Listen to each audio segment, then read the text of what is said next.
gice c'105 mwiriweho. Reka mbanze nakira abashyashya. Mu gice giheruka Rina n'umusaza bageze ku buvumo bwa kera.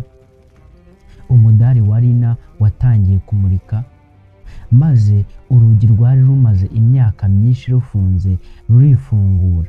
Mu mwijima humvikanye ijwi rikomeye rivuga riti, ninde winjiye mu butaka bw'intwari? Ese ninde wari muri ubwo buvumo? Ese Rina agiye kumenya ukuri ku muryango we? Reka twinjiye muri episode 106. Wowe utararebye 105 ya muri comment nabashyiriyemo linki ubundi bwo muyirebe. Kandi nanone mbwira abantu mukoramo video itarangiye ko muhomba byinshi kuri iyi nkuru. Iyi nkuru ishingiye ku mwana w'umukobwa wabuze umuryango akarerwa na mukase, ariko uwo mukase atari nyina. Ibyo nibyo tuzagenda dusobanukirwa muri episode zigiye zitandukanye. Mureke twitangirire.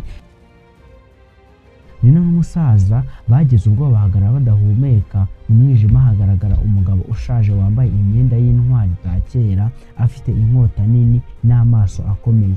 Aravuga ati, nyuma y'imyaka 20 amaherezo uwambaye umudari yaragarutse. Rina aratungurwa cyane, arangije aravuga nti muranzi? Uwo musaza wo mu buvumo aramusubiza ati oya, ahubwo nzuriwe. Arangije afata Rina amwinjiza mu buvumo amuherekeza mu cyumba kibuye. Ku rutare hari amashusho y'intwari n'umugore bafite umwana muto. Rina arebye neza ahita abona uwo mwana asa nawe, amutera ubwoba. Arangije aribaza ati ibishushanyo ni ibiki? Umusaza amusubiza yitonze ati ni amateka y'umuryango wawe, ariko niba ushaka ukuri kose ugomba kubanza gutsinda ikigeragezo. Ako kanya hasi haranyeganyeze, inzugi zirifunga, hinjira abarwanyi 3 bambaye imyenda y'icyuma.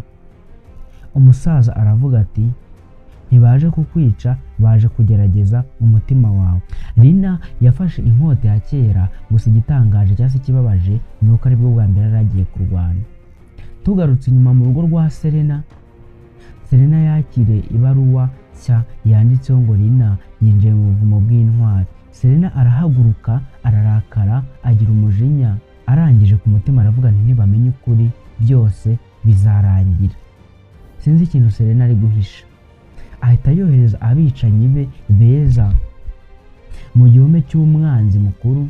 Umwami mubi araseka, nimureke yinjiye mu buvumo naho azadukingurira ibanga twashakaga imyaka myinshi. Ese iryo banga ni irihe? Tugarutse aho Rina ari gukorera isuzuma. Rina yari amaze gutsinda abarwanyi 3. Umusaza aramushimira, ariko mbere yo kugira icyo amubwira haza umwambi uva mu mwijima.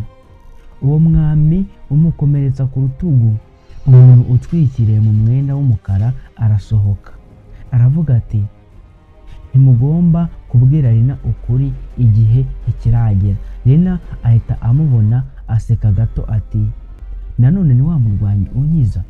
Ariko uwo murwanyi ahita akuramo agapfukamunwa gato. Rina abona ikimenyetso ku ijosi cye, n'ikimenyetso gisa neza n'icyo se yari afite ku ifoto ishaje. Rina aravuga afite ubwoba, ese ushobora kuba ufitanye isano na papa? Uwo murwanyi ntiyasubije, ahita abujijwa irengero. Iherezo rya episode 106 naho ngaho rirangiriye. Ese koko uwo murwanyi ninde? Kuki afite ikimenyetso gisa n'icya se wa Rina? Ese ukuri kugiye gutangira kujya ahabona? Ntuzacikwe na episode 107. Nge mwumva banyita Kelly ubakorera izi nkuru. Tuzahure mu yindi episode. Murakoze cyane. Niba umushyashya reka mwutse ukanda subscribe.